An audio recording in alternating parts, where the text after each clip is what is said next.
Hi, my name is Marty with Skincare Science, and welcome back for another video. This video is about a client who's currently using Serene, and I actually talked to her via text. She said that she did a salicylic acid and then did a dermaplaning, and I'd like to discuss what she did with her skin, with her client's skin, what I would do differently, and just give some basic pointers with regards to the Serene line and basically the treatment. I want any professional watching this to know that it doesn't have to be Serene, it could be any product line, and the information I'm going to give you is going to help. In fact, I'd like to make that note. You can put, as long as the active ingredients are the same and as long as you understand the base delivery of that active is going to be different, you can pretty much put any Serene or this name or that name. It's all good. All right. I don't teach per Serene. I teach skincare. The product doesn't matter to me as long as we're dealing with the same active ingredients, same percentages, and the same quality standards are met. You can put any line in there and blah, blah, blah. Okay, so let's go ahead and make some notes. And again, I didn't write anything up here because I wanted to be spot on with her and deal directly with her and so she can see it from start to finish. Okay, so the first thing is, this is a 7 days. 7 days. First day,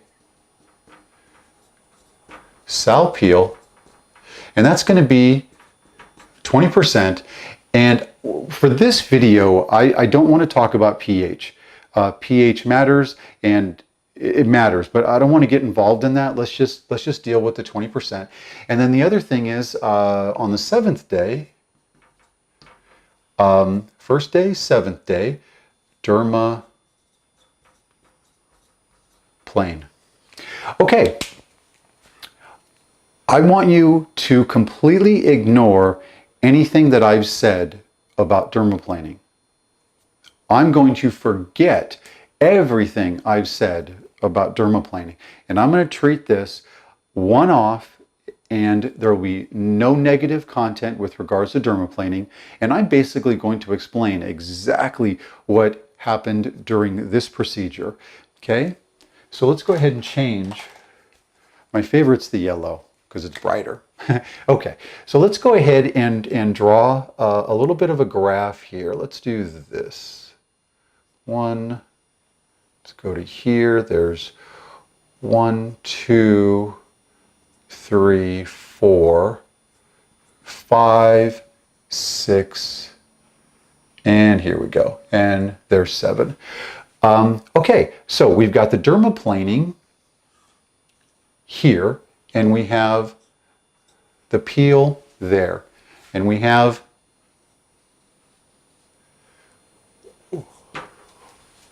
what going on here? All right. The salicylic acid peel at 20% was good enough, and the dermaplaning never really needed to occur. But since I don't know what's going on in here, I have to, or the question mark, let's call it the question mark, I have to assume that there were other acids being used. I have to assume, and again, I could be wrong, I have to assume facial cleanser sensitive skin. I want to assume that because I don't know. She didn't give me those details. And I have to assume hyaluronic acid, anti-aging going on at the AM and PM. With all of those assumptions made, I need to now put those on the back burner and address just the stratum corneum. So I'm going to go ahead down here and I'm going to draw my stratum corneum. And I'm going to do this. Okay. Do you see how I've drawn a very large stratum corneum? All right. The salicylic acid peel is self-neutralizing. If you watched one of my other videos, you know how I feel about that. But I have to assume that salicylic peel was on the skin for 3 to 5 minutes. And the reason why is because I did talk to this professional and she did mention that time frame. That and I don't know if it's Patrick scale, I don't know anything. And really, to me, for this discussion, it really doesn't matter. So I'm assuming 3 to 5 minutes, but I don't think it's 5. Okay, so I'm going to go ahead and think 3 to 4. That gives me a little bit of information as it relates to the depth that she went. So if we're thinking about microns, and if we're thinking about the layers of the skin, and we're assuming that that there's acne because of the salicylic, okay, and I believe, if my memory is correct, this client does, because when I did talk to her, she did say that there was a little bit of cystic going on. Okay, the salicylic acid peel was the proper protocol to start things off. Now remember, there's a lot of assumptions. There's a lot of information that we don't know. But the question was, what did I do, and was it a proper protocol, and is it okay to prescribe a salicylic acid peel to do that treatment, and then 7 days later do the dermaplaning? Well, in my opinion, obviously, I would not perform the dermaplaning, and here's why. When the salicylic acid peel was placed on the skin, it did not remove the stratum corneum. It did not exfoliate as a mechanical exfoliator like the dermaplaning. What salicylic acid did is it went onto the skin, it went into the spaces between the corneocytes, and I'm going to go ahead and draw that as quickly as I can. And I'm going to do a very crude demonstration. Okay. The salicylic acid went into the skin and it went into here. Okay. From there, the intercellular spaces started to interact with the salicylic acid peel. Despite neutralization, because you are never 100% neutralizing. Let me get into that for 1 second. When the acid is placed on the skin, the neutralizer, like you would use on the AHA post-peel neutralizer with glycolic acid, is coming at it from this angle. So I'm going to go ahead and draw this and a little arrow. That's neutralizing it this way. But because of the time frame that we allowed the acid to sit on the skin is going to hold it in pockets and areas where the neutralization just isn't going to be able to get to it. But what's happening is the moisture in the skin is going to interact with it this way. But that's not going to neutralize it, it's going to dilute it. So between the neutralizer and the natural water or hydration that's in the skin, the acid is going to stop working. With the protocol of the neutralizer being placed on the skin, that is going to ensure that, to the best of your professional ability, you stop the action of that acid, but know that it's still continuing. That has something to do with volume of acid, but not enough to equate it to trichloroacetic acid or volume-dependent acid. Salicylic acid and glycolic acid and lactic acid are time-dependent. And I'm going to go ahead and write that here so we can remember. Time-dependent. Okay? Very important. If I ever do that, it's just one of the signature things I do. Know that it's important. It's a one-off thing. It's important. Okay. If I ever do that and you don't know and you want to know more, let me know and I'll do a video on it. Blah blah blah. You get it. Okay. Because the salicylic acid was in the intercellular spaces, when the client left here, here, here, here, here, and here, there is no way to truly understand the effect on the stratum corneum. Every single day that was after the first day of the actual procedure of the chemical peel, these corneocytes were loosening and exfoliating on their own. Later on, what's going on inside of here, I will get into it.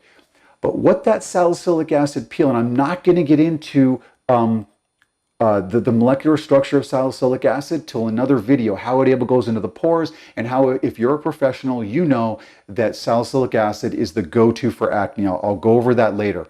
Okay, we're treating this kind of like it's glycolic acid. Okay, and all of this applies to glycolic acid, lactic acid, and salicylic acid. Okay, just know that. All right. And then underneath that, you have the molecular size of the salicylic acid, and that helps with acne, and that's why the go-to is salicylic acid. All right. Since we don't know how much exfoliation was going on, let's say, for example, the genetics and skin cycle of this particular client meant that the exfoliation, the true release of corneocytes, the true unclogging of the hair follicles, the true nature of this peel on this day did not start until 4, 5, or 6. That's my best guess. Could it be longer? Absolutely. Do I know? No idea. Do I ever know? No idea. How do I get an idea? By doing this procedure and talking and connecting with the client. And then I'm able to gather information as it relates to Fitzpatrick 1 on the small scale, 2 and 3, in what can be done, what I can do, where my limits are. And I'll go into limits and post-peel complications at a later time. But for right now, we know that it didn't happen immediately. Because isn't that what a chemical peel is? It's a procedure by where you put an acid on and then you, oh my God, what's going to happen when she leaves? Did I put too much? Did we wait too long? Well, what's going on? You see all those questions? They're all valid, but if you utilize the Fitzpatrick scale on the small side, if she's a Fitzpatrick, let's call her a 4. I'm treating her as if she's a 3 to give me that latitude, to give me that way out. So I'm not getting a phone call or a text, oh my God, what did you do to me? Okay, so, and I'll get into that as far as how it relates to professional and sales at a completely different time, and how you should handle that and how to escape from getting in that position. All right, 7 days. You dermaplaned. Okay, let's assume that I'm correct, that exfoliation started into the 3rd day and accelerated through 4, 5, and 6. Well, if that's the case, then I'm now dealing with a stratum corneum that is now that thick. Normally I don't do this, but I am gonna do this now, because this gets messy and it's not gonna go well. Hopefully it will. Now I'm dealing with this. So the question is, oh, let's do this. Yeah, this one comes off too. And what I want to do is I want to draw a line dotted here like that, right? And I'm gonna make a note here. This is first reduction. First reduction, okay? Sal acid peel.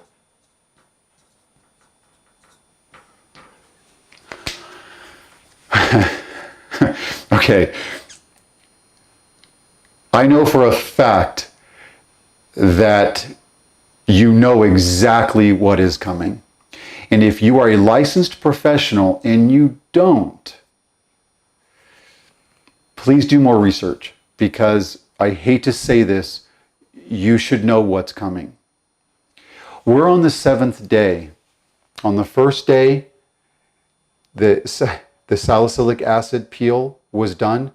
Exfoliation that we can't see, that we have no idea, started. And 4, 5, and 6, it accelerated. We're now dealing with a stratum corneum that is now this thin. So let me do this. Well, I don't want to do that yet. So watch what happens. So now you're going to dermaplane. Wouldn't it have been better to dermaplane the skin and not have done the salicylic acid? because then you would not have you would not have scraped deeper into the epidermis, because you would have had more material working with you. But you already sped up the exfoliation process and reduced the thickness of the stratum corneum and the epidermis as one layer, correct? And now you're going to perform another exfoliating procedure. So let's talk about what happened then. Because with dermaplaning, it's mechanical and it's pressure and it's a blade, basically, we don't know how deep you went. But it's somewhere in there, correct?